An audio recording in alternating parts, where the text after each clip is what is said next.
eslatadi bolalikni. Bir do'stim bor o'rgatadi donolikni.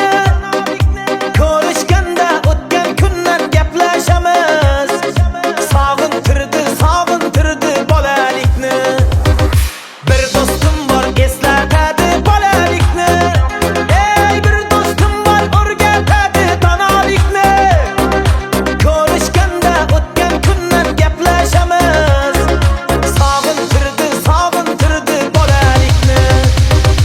Hey do'stim, sog'indingmi bolalikni? Hey do'stim, sog'intirdi bolalikni.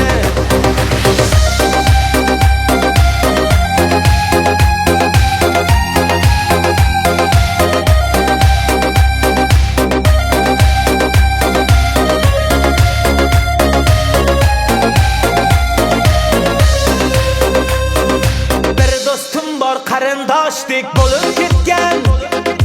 Bir do'stim bor boyliklarga to'lib ketgan. Bir do'stim bor hozir musofirlikda. Oramizdan yuragimiz yo'lib ketgan. Bir do'stim bor qarindoshdek bo'lib ketgan. Ey bir do'stim bor boyliklari to'lib ketgan. Bir do'stim bor hozir musofirlikda. Oramizdan yuragimiz yo'lib ketgan. Hey do'stim,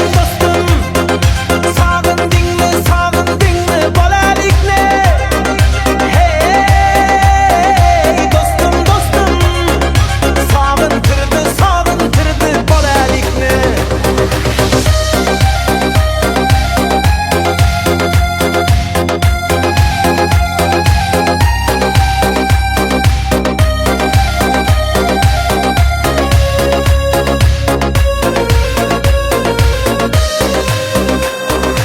Allah ayırmayın meni do'stlarimdan. Xabar olib turarkan u ko'zlarimdan. To'y bazmda chin do'stlarim davra naqshi.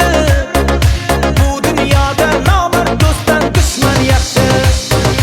Allah ayırmayın meni do'stlarimdan. Xabar olib turarkan u ko'zlarimdan. To'y bazmda chin do'stlarim davra naqshi. Bu dunyoda nomard do'stdan dushman yaxshi.